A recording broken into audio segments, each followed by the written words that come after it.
இந்த வாரம் இந்த பவர் ஆஃப் கம்யூனியன் என்கிற தலைப்பிலே நான் கம்யூனியன், அதாவது திருவிருந்தின் வல்லமை அப்படின்னு இந்த நாளில் கர்த்தரோட வார்த்தையை பகிர்ந்துள்ள போகிறோம். அநேகருக்கு அற்புதங்கள் இங்கே நடக்க போகிறது. நாளைக்கு சொல்லலை, நான் இன்றைக்கி சொல்கிறேன். அற்புதங்கள் நடக்க போகிறது. உங்கள் சரீர பலவீனங்கள் இன்றைக்கு இந்த சர்வீஸ் முடிகிறதுக்குள்ளே சுகமாக போகிறது.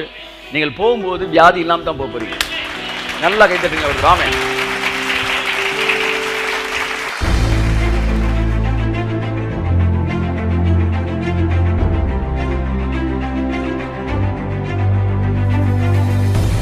ரொம்ப நாளாக நான் ரத்தத்துலாம் உடன்படிக்கை இருக்குன்னு நினச்சேன். அவர் சொன்னார், இந்த பாத்திரம் தாண்ட உடன்படிக்கின்றாரு.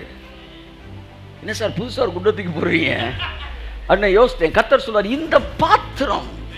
இந்த பாத்திரம் இரத்தத்தினால் ஆகிய இந்த பாத்திரம் புதிய உடன்படிக்கையாக இருக்கிறது.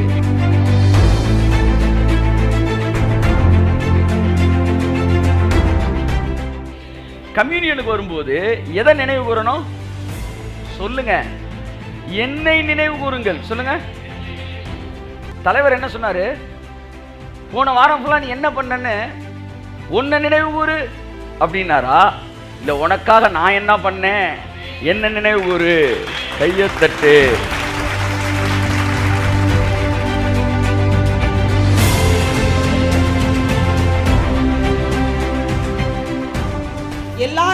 எல்லாரையும் என்னிடத்தில் இழுத்துக் கொள்ளுவேன் என்றார். மொழிபெயர்ப்பு தவறு. கிரீக்ல எல்லாரையும் இல்ல, எல்லாவற்றையும் இருக்கு. அப்படின்னா அது நம்மளை இழுத்துக்கிறது இல்லையா? நம்ம மேல இருக்க குப்பை, நம்ம மேல இருக்க அழுக்கு, நம்ம மேல இருக்க கந்த, நம்ம மேல இருக்க பாவம், நம்ம மேல இருக்க அக்கிரமம், நம்ம மேல இருக்க பிசாசின் கிரியைகள், வியாதிகள், பலவீனங்கள், அதைத்தான் கிரேக்க பதம் சொல்லுகிறது.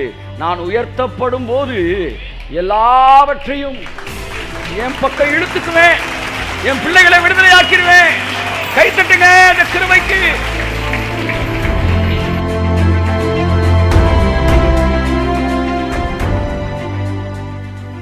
அந்த இயேசுவை விசுவாசிக்காமல், அவர் உண்மையான ஒரு தேவனுடைய மனுஷனாய் நம்பாமல், தேவனுடைய மேசியாவாய் நம்பாமல், அவற்றிலிருந்து இந்த அப்பத்தை புசிச்ச உடனே சாத்தான் உள்ள வருவான்னா, நான் சொல்றேன், நீ விசுவாசித்து இதை புசிக்கும் போது, இது உள்ள போகும்போது சாத்தான் வெளியே போயிடுவான். கைத்தட்டுக்கு வருவதற்கு ஆமே ஆமே ஆமே.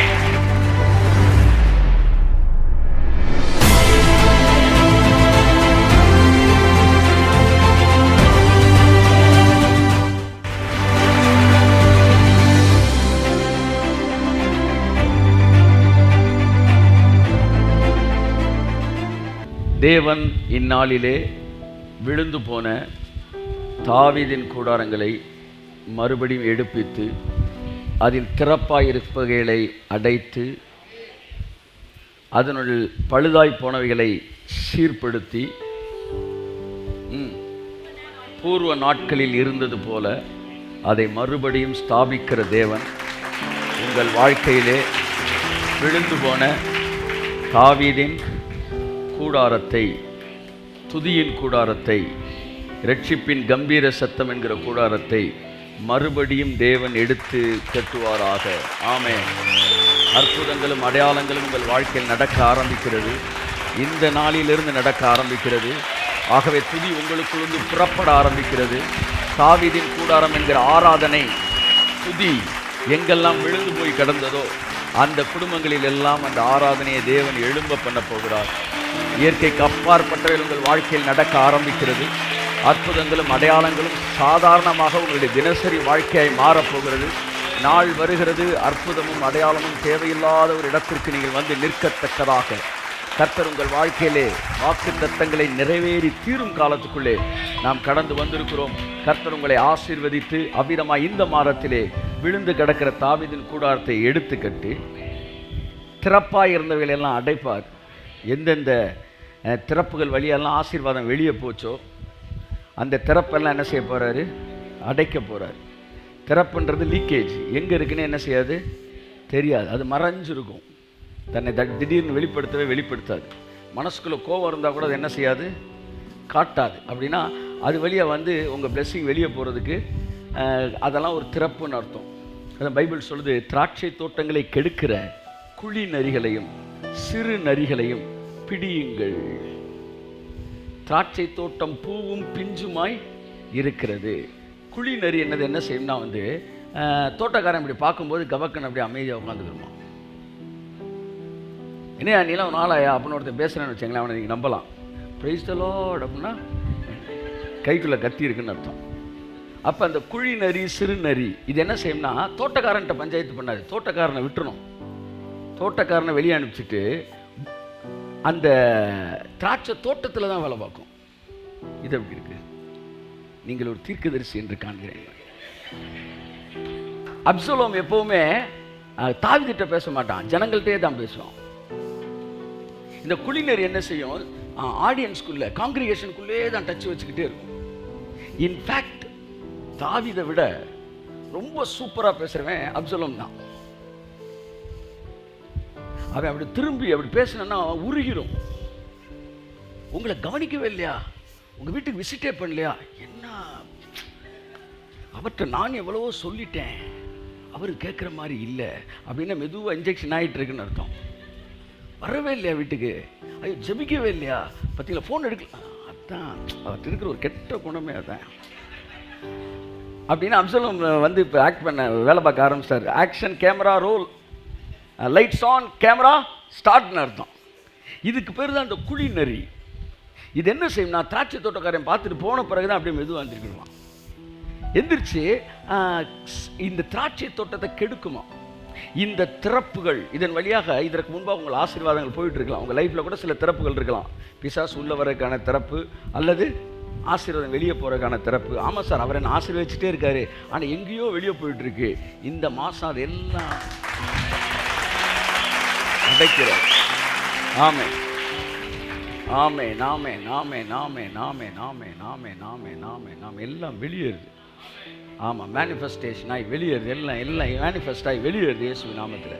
ஸோ இனி வருகிற ஆசீர்வாதங்கள் நிலைத்து நிற்கும். நீதிமானின் சிரசின் மேல் ஆசீர்வாதங்கள் தங்கு. நான் அவர்களுக்கு கொடுத்த தேசத்திலிருந்து இனி அவர்கள் பிடுங்கப்படுவதில்லை என்று நான் சொல்லுகிறேன். ஆமென் ஆமென் ஆமென் ஆமென் ஆமென் ஆமென் ஆமென் ஆமென். Praise God, hallelujah. So God will establish your blessings. God will establish your blessing. எதுக்கு நம்ம ரொம்ப சிந்திக்கணும்? அடுத்தவனுக்கு ஒரு பெரிய குழி வெட்டுறதுக்கு நம்ம அஸ்திவாரத்தை தோண்டி வீடை கட்டிட்டு போயிடலாமே. எதுக்கு தேவையில்லாத வேலைன்றேன், எதுக்கு ரிஸ்க்குன்றேன். ரொம்ப ஈஸியான இந்த உலகத்தில் நல்லவனா வாழ்கிறது, ரொம்ப கஷ்டமானது நல்லவனா நடிக்கிறது. இந்த மாதம் விழுந்து கிடக்கிற துதியின் வாழ்க்கையை தேவன் எடுத்து கட்டுவார், அதில் திறப்பானதை அடைப்பார். ஒரு நல்ல தலைவன் என்பவன் அவன் ஒரு ஆள் கூட பேசிக்கிட்டு இருக்கிறான்னு வச்சாங்களேன், அந்த 10 நிமிஷம் பேசி முடிக்கிறதுக்கு முன்னாடி தலைவன் மீது அவனுக்கு இருந்த அன்பை விட அந்த 10 நிமிஷத்துக்கு அப்புறம் அந்த நபருக்கு தலைவன் மீது அன்பு கூடி இருந்தால் அவன் ஒரு தளபதி என்று நான் சொல்கிறேன். அவர் பேச விட மாட்டேன்றார். யார் பேச விட மாட்டேன்றார்? செல்வா பேச விடுங்க. அவன் 10 நிமிஷம் பேசுறான்னா அடுத்து கேட்டுக்கிட்டு இருக்கிறவன் தலைவன். ராஜ்குமார் பேச விடுங்க, இல்லை ஆட்கள் இருக்கிறான் பேச விடுங்க. ரொம்ப வருஷம் கூட இருக்கிறனால இல்லை, ஒரு மனம் கமலம் அவங்களுக்கு, ஒரு ஃப்ராக்ரன்ஸ் இருக்கும் லீடரை பற்றி. அது இவங்க சாதாரண மூச்சு விட்டுக்கிட்டு இருந்தாலே பக்கத்தில் இருக்கிறவனுக்கு இந்த ஊழியத்தில் முக்கியமான ஒரு இடத்துக்கு வரணுன்ற ஒரு எண்ணத்தை ஏற்படுத்தும். தே ஆர் தளபதிகள். தளபதிகள் குழிநெறிகள் ரெண்டாக நீங்கள் என்ன செய்யலாம், பிரிக்கலாம். நீங்கள் ஜனங்களுக்குள்ள விடும்போது தளபதிகள் மற்றவர்களை தூண்களாக மாற்றுவார்கள். அது அவனுக்குள்ள இருக்கிற மனம் கமலக்கூடிய ஒரு விஷயம். என் அன்புக்குரியவர்கள், நான் என்ன சொல்ல வரேன்னா, உங்கள் வாழ்க்கையில் நீங்கள் ஒரு புத்திசாலித்தனமாக இல்லாமல் கூட இருக்கலாம், ஆனால் கர்த்தர் சொல்லுகிறார், உங்கள் திறப்புகளை நான் அடைப்பேன். ஆசீர்வாதம் எங்கெல்லாம் லீக் ஆகுதோ அந்த லீக்கேஜஸ் எல்லாம் இந்த மாதம் அடைக்கப்படும். தட் மீன்ஸ் இனி உங்கள் வாழ்க்கையில் ஊற்றப்படுகிற ஆசீர்வாதங்கள் நிரம்பி வழிய ஆரம்பிக்கும். ஹல்லேலூயா. கரங்களை தட்டி கர்த்தருக்கு நன்றி சொல்லுவோம். ஆமென். அடுத்து, அதில் பழுதாய் போனவைகளை நான் சீர்படுத்தினேன். அதாவது ஒரு ஃபேன் இருந்துச்சு, அது ஓடிக்கிட்டே இருந்துச்சு, இப்போ ஓடாமல் நின்றுச்சுன்னா அது ஓட ஆரம்பிக்க போகுது. எடுத்துக்காட்டுக்கு சொல்கிறேன் ஃபேனுன்னு. உங்களுடைய ஜெப வாழ்க்கையோ, கடவுளோடு நெருங்கி நடக்கிற வாழ்க்கை, கடவுளுடைய சத்தம் கேட்கிற வாழ்க்கை, அல்லது தீர்க்க தரிசன வரங்கள் உங்களுக்குள்ளே வேலை செய்த நாட்கள் அந்த வாழ்க்கை, அல்லது வேதத்தை நீங்கள் கிரமமாய் முடித்து கொண்டிருந்த அந்த வாழ்க்கை ரிப்பேர் ஆகி ஸ்ட்ரெக்காகி நின்றுச்சுன்னா இந்த மாதம் மறுபடியும் அது ஆணாக போகுது. பக்கத்தில் தட்டி சொல்லுங்கள், ரிப்பேர் ஆனதெல்லாம் ஆணாக போகுது. கை தட்டுங்க, கை தட்டுங்க, கை தட்டுங்க. ஆமென், ஆமென். எல்லாம் ஆனாகி பூர்வ நாட்களில் இருந்தது போல, எல்லாம் சொல்லுங்க, இருந்தது போல. அப்படின்னா ரட்சிக்கப்பட்டப்ப தொடக்கத்தில் நல்லா போனோம் பாருங்க, அது போல. B level revelation. A class revelation என்னன்னா, வீழ்ச்சிக்கு முன்பாக ஆதாம் எப்படி இருந்தானோ அந்த பூர்வ நாட்களில் இருந்தது போல நான் அதை ஐ வில் மேக் அப்படின்னு அவர் சொல்லலை. I will make and I will establish. அப்படின்னா நான் அதை உருவாக்கி அவனுக்குள்ள ஏற்படுத்தி அதை எஸ்டாப்ளிஷ் பண்ணுவேன். கையை தட்டு. ஆமென். ஹல்லேலூயா. ஸோ தேவன் எஸ்டாப்ளிஷ் பண்ண அப்படின்னா ஆணியாய் கடாவுவார். அப்படின்னா இனிமேல் அது மாறாது. உங்கள் லைஃப்பில் இனிமேல் அது மாறாது. உங்கள் கூடாருங்களே, உங்கள் ஆட்டோமேட்டிக்காக நீ பாருங்களேன், உங்கள் லைஃப்பில் நிறைய நல்ல விஷயம் நடக்க போகுது சார். அவ்வளோதான் சார், ஒன்றும் இல்லை, நடந்துக்கிட்டே இருக்க போகுது. ஒருத்தர் வந்து சமீபத்தில் பிரசங்கம் கேட்டேன், உங்கள் வாழ்க்கையில் எதிர்மறையான சம்பவங்களே இல்லைன்னா அப்புறம் எப்படி தான் தேவன் அற்புதம் செய்கிறது அப்படின்னு பேசுகிறாரு. உனக்கு வியாதியை இல்லாட்டி அப்புறம் தேவன் தன் வல்லமையை காட்டி சுகமாக்குறது. அதனால் உன் வீட்டில் வந்து எல்லா அநியாயமும் பிசாசின் கந்தரகோலமும் டான்ஸும் நடந்துச்சுன்னா தோத்திரம் சொல்லிகிட்டே இரு அப்படின்றார். என் ஆவியில் ஒரு வைராக்கியம் வந்துச்சு, என்னன்னு தெரியல. இதை கேட்டோன்னே 96 எனக்குள்ள சத்தம். என்ன சார் 96னா 96 நான் கொடுத்துக்கிற மெசேஜ். உன் வாழ்க்கையில் if there is no problem there is no miracle நான் பேசியிருக்கிறேன். செங்கடல் red sea was a problem, but now today it's a miracle. So yesterday's problem is today's miracle. Today's problem is tomorrow's miracle அப்படின்னு பேசியிருக்கிறேன். அது கூட ஒரு positive approach. உன் problem எல்லாம் மிரக்கலாக மாறும்னு. ஆனால் மிரக்கல் வேணும்னாலே ப்ராப்ளம் இருக்கணும் அப்படின்றது மகா பெரிய தவறு. அவர் பிரசங்கம் பண்ணுறாரு, அது ரைட்டு. ஒரு கூட்ட ஜனம் அப்படியே வந்து பாடுகளில் இருக்கிறேன் பார்க்குறேன், ஏற்றுக்கிறான். பாடுகள் எங்களுக்கு கர்த்தர் தான் கொடுக்குறாருன்னு. நான் சொல்கிறேன், இந்த செய்தியை கேட்கிற உங்கள் காதுகள் பாக்கியம் உள்ளதுன்ற. அங்கே போய் சிக்கிருந்தீங்கன்னா சின்ன பின்னமாயிருப்பீங்க. ரொம்ப வருத்தப்படுறேன். உங்கள் வீட்டில் வந்து ஒரு பெரிய அசம்பாவிதம் நடந்தாலும் நீங்கள் ரொம்ப கடவுளுக்கு பிடிச்சிருக்கு, அதனால தான் உங்களுக்கு இந்த அசம்பாவிதம் நடக்குதுன்றாரு. அட பாவி, எனக்கு கடவுளுக்கு பிடிச்சவனே இருக்க வேணாமையான்றேன். நான் ஊருக்குள்ள நான் குப்புசாமி அப்புசாமி மாதிரி நான் பாட்டுக்கு வாழ்ந்துட்டு போயிடுறேன். என்ன கொடுமை அது. அப்போ கடவுளுக்கு பிடித்தமானவன் தான் பிரச்சனை நிறையா வருமா? நீதிமானுக்கு கூட துன்பங்கள் அநேகமாக இருந்தாலும் தேவன் அவனை விடுவிப்பார். நான் யாருக்கு தேவன் கொடுப்பார் இல்லை, துன்பத்தை தேவன் தரல. தேவனே தந்து தேவனேவா எடுக்கிறாரு இல்லை. ஏன் குழப்பம்? நாங்கள் தெளிவாக இருக்கிறோம். தேவன் ப்ராப்ளத்தை தரல. நீதிமானுக்கே துன்பம் வந்தாலும் அது தேவனிடத்தில் வருவதல்ல. துன்பங்கள் அநேகமாக இருந்தாலும் தேவனிடத்தில் வருவதல்ல. தேவனுடைய பகுதி பார்த்து என்ன நீதிமான் வாழ்க்கையில, அவரோ எல்லாவற்றிலும் நின்று அவனை விடுதலையாக்குவார். நாங்க தெளிவா சொல்றோம், பிரச்சனையை தேவன் தரல, அதனால தேவன்கிட்ட நாங்க போறோம். வறுமையை தேவன் தரல, அதனால ஆசீர்வாதத்துக்கு தேவன்கிட்ட போறோம். ஆமென். வியாதியை தேவன் தரல, அதனால சுகத்துக்கு நாங்க தேவன்கிட்ட போறோம். நாங்க கிளியரா தான் சார் இருக்கோம். நீங்க ஸ்பெஷல்ன்றனால உங்களுக்கு தேவன் என்னைக்கு ப்ராப்ளம் தரது இல்லை. என் அருமை மகனே மகளே, நீ ஸ்பெஷல் என்ன அர்த்தம்? ப்ராப்ளம் ஏரியாக்குள்ள வராதுன்னு அர்த்தம். ஹலோ ஹலோ ஹலோ, நீங்க விசேஷமானவர்களாம், அதனால உங்களுக்கு பிரச்சனை வருதான். தவறு நண்பரே, தவறு. பைபிள் சொல்லுது, கோசே நாட்டை தேவன் அங்க மட்டும் கல்லு மலையை கொட்டி விசேஷமாக்கல, அங்க மட்டும் மழை விழாம விசேஷமாக்கினார். ஏய் ஏய் ஏய் ஏய், சார் ப்ராப்ளம் வர்றனால நீங்க விசேஷம் இல்லை சார், ப்ராப்ளம் வராம இருக்கிறனால நீங்க விசேஷம். நான் என்ன சொல்ல வரேன்னா, நீங்க விசேஷமானவர்கள். அதனால கோசை நாட்டை தேவன் பிரச்சனை வராம காப்பாற்றி விசேஷமாக்குனது போல உங்களை பிரச்சனை வராமல் காப்பாற்றி ஆமென் ஆமென் உங்களை விசேஷமானதாய் நிறுத்துவார். வியாதிகள் இல்லாத வாழ்க்கை, வேதனை இல்லாத வாழ்க்கை, கவலை இல்லாத வாழ்க்கை, கண்ணீர் இல்லாத வாழ்க்கை. பிரச்சனையில் நீங்கள் வாழலாம், அந்த பிரச்சனையிலே நீங்க அட்ஜஸ்ட் பண்ணலாம், தப்பே கிடையாது. ஆனா இது என்றென்றைக்கும் இருக்கும் என்று நினையாதீர்கள். இது மாறும், மாறும், உங்கள் வாழ்க்கை மாறும். இந்த மாதத்தில் கர்த்தர் சொன்ன போல விழுந்து போன உங்கள் தாவீதின் கூடாரங்களை எடுத்து கட்டுவார், அதில் திறப்பானதை அடைப்பார், அதிலே பழுதாய் போனவர்களை சீர்படுத்துவார். ஓடாதெல்லாம் ஓட போகுது, ஹல்லேலூயா. சீர்படுத்துவார், பூர்வ நாட்களில் இருந்தது போல மேக் பண்ணுவார்ல, எஸ்டாப்ளிஷ் பண்ணுவார். இனி பிசாசு அவ்வளோதாங்க, அவனுக்கு சீன் அவுட் ஆகுது, கைத்தட்டு முடியுது. ஆமாம், இனி செய்தியில் கூட பிசாசுன்ற வார்த்தை ரொம்ப குறைஞ்சிரும். ஒரு சீசனில் அவன் பேச்சே இல்லாமல் போயிடும், அவனை நினைக்கிற நினைவு இல்லாமல் போயிடும். எப்போவுமே தேவன் தான். நான் கேட்குறேன், வியாதி இருந்தால் தான் கடவுள் வல்லமையை காட்ட முடியுமா?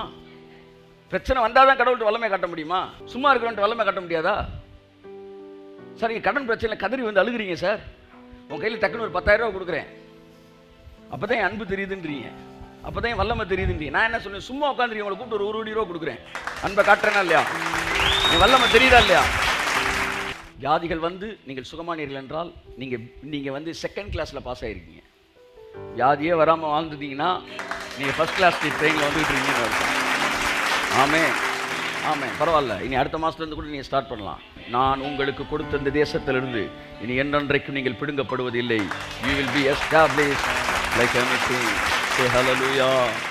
ஆமென். உற்சாகமாக சந்தோஷமாக வந்திருக்கிறோம், ஏனென்றால் ஒரு நல்ல தேவனுக்கு முன்பாக நாம் வந்திருக்கிறோம். ஹல்லேலூயா. நல்ல தேவனுக்கு முன்னாடி தான் இருக்கீங்களா? ஆமென். பிரச்சனை அவர் தரல, அவர்கிட்டே மூஞ்ச சொல்கிறீங்க. பிரச்சனையை தந்த வேற ஒருத்தன் தானே. இப்போ நீங்கள் யார் முன்னாடி உட்காந்துருக்கீங்கன்னா உங்கள் பிரச்சனையை தீர்க்கிறவர் முன்னாடி உட்காந்துருக்கீங்க. ஆமென் ஆமென் ஆமென். ஹல்லேலூயா. பிரச்சனை தீர்க்கிறவர் முன்னாடி உட்காந்துருக்கீங்க, சந்தோஷமாக வந்துருக்கீங்க. God bless you. Hallelujah. But இந்த வாரம் இந்த பவர் ஆஃப் கம்யூனியன் என்கிற தலைப்பிலே நான் கம்யூனியன், அதாவது திருவிருந்தின் வல்லமை அப்படின்னு இந்த நாளில் கர்த்தரோட வார்த்தையை பயந்துள்ள போகிறோம். அநேகருக்கு அற்புதங்கள் இங்கே நடக்க போகிறது. நாளைக்கு சொல்லலை, நான் இன்றைக்கி சொல்கிறேன். அற்புதங்கள் நடக்க போகிறது. உங்கள் சரீர பலவீனங்கள் இன்றைக்கு இந்த சர்வீஸ் முடிகிறதுக்குள்ளே சுகமாக போகிறது. நீங்கள் போகும்போது வியாதி இல்லாமல் தான் போக போகிறீங்க. நல்லா கைத்தட்டுங்க ஒரு ராமன். திருவிருந்தை பற்றி தொடர்ந்து நான் சில வசனங்களை வாசிக்க விரும்புகிறேன். 1 கொரிந்தியர் 11ஆம் அதிகாரம் 20 to 34 வரை. நீங்கள் ஓரிடத்தில் கூடி வரும்போது அவனவன் தன் சொந்த போஜனத்தை முந்தி சாப்பிடுகிறான். சரி. ஒருவன் பசியா இருக்கிறான், ஒருவன் வெறியா இருக்கிறான். இப்படி செய்கிறது கர்த்தருடைய ராபோஜனம் பண்ணுதல் அல்லவே? புசிக்கிறதற்கும் குடிக்கிறதற்கும் உங்களுக்கு வீடுகள் இல்லையா? தேவனுடைய சபையை அசட்டை பண்ணி இல்லாதவர்களை வெட்கப்படுத்துகிறீர்களா? உங்களுக்கு நான் என்ன சொல்லுவேன்? இதை குறித்து உங்களை புகழ்வேனோ? புகழேன். நான் உங்களுக்கு ஒப்புவித்ததை கர்த்தரிடத்தில் பெற்றுக்கொண்டேன்.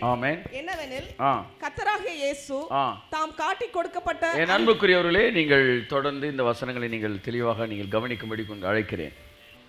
ஸோ கடந்த வாரங்களிலே ஒரு தேவனுடைய மனுஷனிடத்தில் பேசும்போது, என்ன இன்றைக்கி நீங்கள் கம்யூனியன் எடுத்தீங்களா அப்படின்னு கேட்டார். இல்லை, நான் டெய்லிலாம் எடுக்கிறது இல்லை அப்படின்னு. நோ நீங்கள் டெய்லி எடுத்து பழகுங்க, எடுக்கணும் அப்படின்னு சொல்லி கம்யூனியனை பற்றி கொஞ்ச நேரம் என்கிட்ட பேசினார். Okay, I will continue to do it அப்படின்னு விட்டுட்டேன். அப்புறம் என்னுடைய மனைவி கூட கம்யூனியன் நம்ம எடுக்க வேண்டும் தொடர்ந்து என்று சொன்ன பிறகு அது 2வது ஒரு கன்ஃபர்மேஷனாக இருந்துச்சு. இன்னொரு நண்பர் ஒருத்தர் கம்யூனியனை பற்றி நீங்கள் பேச வேண்டும் என்று சொல்லி என்னிடத்தில் ஒரு விஷயம் சொன்னார். இதெல்லாம் கேட்டபோது ஒரு ஆவியானவர் இந்த விஷயத்தை குறித்து பேச சொல்லுகிறாரோ என்று நான் யோசித்தேன். ஸோ அதோடு நான் வேலையை துவங்கலை. திரும்ப நேற்று நாங்கள் வீட்டில் கம்யூனியன் எடுக்கும்போது அந்த வசனத்தை வாசிக்கும்போது ஏதாவது ஒரு வார்த்தை இதில் என்னை தொடும் என்றால் நீங்கள் இந்த கம்யூனியனை பற்றி பேச சொல்கிறீங்க, இல்லாட்டி நான் இந்த வசனத்தை கேட்டுக்கொண்டு இருந்தபோது ஆவியானவர் தெளிவாக என்கிட்ட பேசின உடனே எனக்குள்ளே இருந்த என்னுடைய புரிந்து கொள்ளுதல், ஆவியானவர் கம்யூனியனை பற்றி இந்த வாரத்திலிருந்து அல்லது இந்த வாரம் எடுக்கும்படி விரும்புகிறார் என்று. கர்த்தர் தாமே உங்களை ஆசீர்வதிப்பாராக. தொடர்ந்து வாசியுங்கள் சீக்கிரமாக. நான் உங்களிடத்தில் ஒப்புவித்ததை கர்த்தரிடத்தில் பெற்றுக்கொண்டேன். என்னவெனில் கர்த்தராகிய இயேசு தாம் காட்டி கொடுக்கப்பட்ட அன்று ராத்திரியிலே அப்பத்தை எடுத்து ஸ்தோத்திரம் பண்ணி அதை பிட்டு, நீங்கள் வாங்கி புசியுங்கள், இது உங்களுக்காக பிற்கப்படுகிற என்னோட சரீரமாய் இருக்கிறது, என்னை நினைவு கூறும்படி இதை செய்யுங்கள் என்றார். போஜனம் பண்ணின பின்பு அவர் அந்தபடியே பாத்திரத்தையும் எடுத்து, இந்த பாத்திரம் என் இரத்தத்தினால் ஆகிய புதிய உடன்படிக்கையா இருக்கிறது, நீங்கள் இதை பானம் பண்ணும் போதெல்லாம் என்னை நினைவு கூறும்படி இதை செய்யுங்கள் என்றார். ஆகையால் நீங்கள் இந்த அப்பத்தை புசித்து இந்த பாத்திரத்தில் பானம் பண்ணும் போதெல்லாம் கர்த்தர் வருமளவும். முக்கியமான வார்த்தை, என்னுடைய பிரசங்கத்திற்கான அடித்தள வார்த்தையை நான் எடுத்துக்கொள்கிறேன். என்னை இன்ஸ்பயர் பண்ண ஒரு வேர்ட், கர்த்தர் வருமளவும் அவருடைய மரணத்தை தெரிவிக்கிறீர்கள். நல்லா கவனிங்க. Communion, it's a declaration of Jesus Christ death. இது ஒரு தடவை தெரிவிச்சா போதாதான், அவர் திரும்ப வர்ற வரைக்கும் நீங்க மரணத்தை தெரிவிச்சுக்கிட்டே இருக்கணுமா? கை தட்டுங்க அவருக்கு. ஆமென். So communion is a declaration. எதை டிக்ளேர் பண்ணுது? இயேசு எனக்காக சிலுவையிலே எல்லாவற்றையும் செய்து முடித்தார். என்னுடைய வாழ்க்கையின் அத்தனை ஆசீர்வாதங்களும் இதோ அவருடைய இரத்தத்திலும் அவருடைய சரீரத்திலும் மாத்திரமே இணைக்கப்பட்டிருக்கிறது. I am connected with his death. It is the fountain of all blessings. It is the fountain of all characters. It is the fountain of all integrity inside of me, which is the reason of blessings. எல்லாமே. It's the fountain of characters, fruits of the spirit. It is the fountain of gift of the Holy Spirit.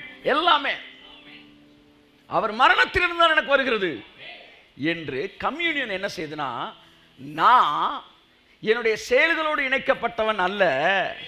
என் ஆசீர்வாதங்கள் செயல்களோடு அல்ல, அவருடைய மரணத்தோடு இணைக்கப்பட்டது. இந்த mind இருக்குல்ல, இந்த mind அடிக்கடி இந்த எதுல இருந்து கிருபையிலிருந்து கிரியைக்குள்ள என்ன செய்யும்? வலிவி போகும்.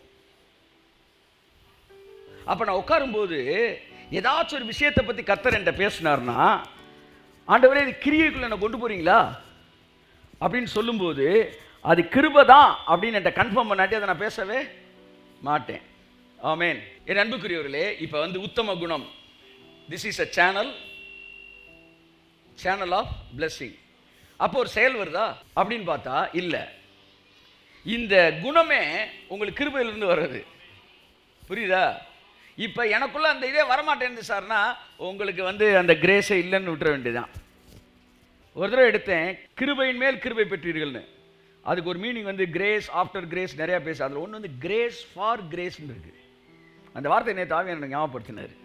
இந்த இன்டெகிரிட்டி இருக்குது பார்த்தீங்களா, உத்தம குணம், break through, financial break through. அந்த உத்தம குணமே ஒரு கிரேஸு. இந்த கிரேஸ் உங்களுக்கு தர்றது எதுனா சிலுவையில் அறையப்பட்ட grace. So grace for grace. கை தட்டுங்க. Amen. Grace for grace. Sir முழங்கால்பட்ட ஒருத்தர் 3 மணி நேரம் ஜெபிக்கிறார் சார், அது ஒரு கிரேஸு. எல்லாரும் செயலில் கொண்டு வர முடியாது. ஆனால் அந்த கிரேஸை இந்த கிரேஸ் என்ன செய்யுது? தருது. Giving is a grace. But this crucifixion grace, it gives that grace. Grace for grace. ஆமென் சொல்லுங்க. எப்பவுமே ஒரு கிருபை இன்னொரு கிருபையோடு தொடர்பு உடையது. ஆமென். என் அன்புக்குரியவர்களே, ஸோ பைபிள் சொல்லுது, அதாவது கம்யூனியன் என்ன காட்டினா, it declare his death. Mind எப்பெல்லாம் தெரியாமல் நான் ஒழுக்கமாக இருந்தேன், நான் பரிசுத்தமாக இருந்தேன், நான் இதாக இருந்தேன் அப்படின்னும் போதெல்லாம் டக்குன்னு கம்யூனியனை கையில் எடுத்துடணும். எடுத்துட்டு அவர் மரணம் அதனாலே நான் கை தட்டுங்க இருக்கு டிக்ளரேஷன். இதை எது வரைக்கும் செய்யணுமா? அவர் வர்ற வரைக்கும். அப்படின்னு என்ன சொல்ல வர்றாருன்னா, your mind must be established with the crucifixion or in crucifixion, which is the reason of for all blessings. எல்லா ஆசீர்வாதத்திற்கான காரணமும் இந்த சிலுவை மரணம்தான் என்கிற அந்த மரணத்தோடு உங்கள் சிந்தனை எஸ்டாப்ளிஷ் ஆக வேண்டும். அந்த எஸ்டாப்ளிஷ்மெண்ட்டை தான் நம்ம கம்யூனியனில் என்ன செய்யுது? நடக்குது. ஆமென். அவருடைய மரணத்தை தெரிவிக்கிறீர்கள். நீங்கள் பேசுகிறீங்களா? நீங்கள் சும்மா கையில் அப்படி வாங்குறீங்களா? சொல்லுங்கள் சொல்லுங்கள். பேசுகிறீங்களா? எத்தனை பேர் பேசுகிறீங்க? சொல்லுங்கள். நீங்கள் தெரிவிக்கிறீங்களா? நீங்கள் வாங்குறீங்களா? வாங்க தான் செய்கிறீங்க. நீங்கள் வாங்கி அதை பங்கு கொள்வதனாலே நீங்கள் தெரிவிக்கிறீர்கள். ஆண்டவரே உங்கள் மரணத்தினால தான் நான் ஆசீர்வதிக்கப்படுறேன் அப்படின்ற தெரிவிக்கிறீங்க. ஆதாம் பழத்தை சாப்பிட்டப்ப பிசாசே நான் உனக்கு அடிமை ஐயோ அப்படிலாம் பாடலாமே. அவன் என்ன செஞ்சான்? அதை பறித்து சாப்பிட்டப்பவே நான் உனக்கு அடிமை அப்படின்றத தெரிவித்தான். ஸோ ஒரு ஆக்ஷன் ஒரு விஷயத்தை தெரிவிக்குது. இப்போ கம்யூனியன் ஒன்று தெரிவிக்குது. என்னன்னா, நாங்கள் எல்லாரும் எங்கள் சொந்த நீதியில் இல்லை, நீங்கள் சிலுவையில் கொடுத்த ரத்தத்தினால நாங்கள் வாழ்கிறோம் என்று தெரிவிக்கிறோம். இனி கம்யூனியனில் ஃபுல்லாக மிரக்கல் நடக்க போகுது. தொடர்ந்து பெரிய பெரிய நான் சொல்ற பல வருஷமாக இந்த உங்களுக்கு இந்த கேன்சரு அல்லது வந்து இந்த சுகர் டயபெட்டிக்ஸ் எல்லாம் வந்து என்ன செய்ய போகுது, இந்த நாள் இன்னைக்கு மறைய போகிறது. கரங்களை தட்டி கர்த்தருக்கு நன்றி சொல்லு.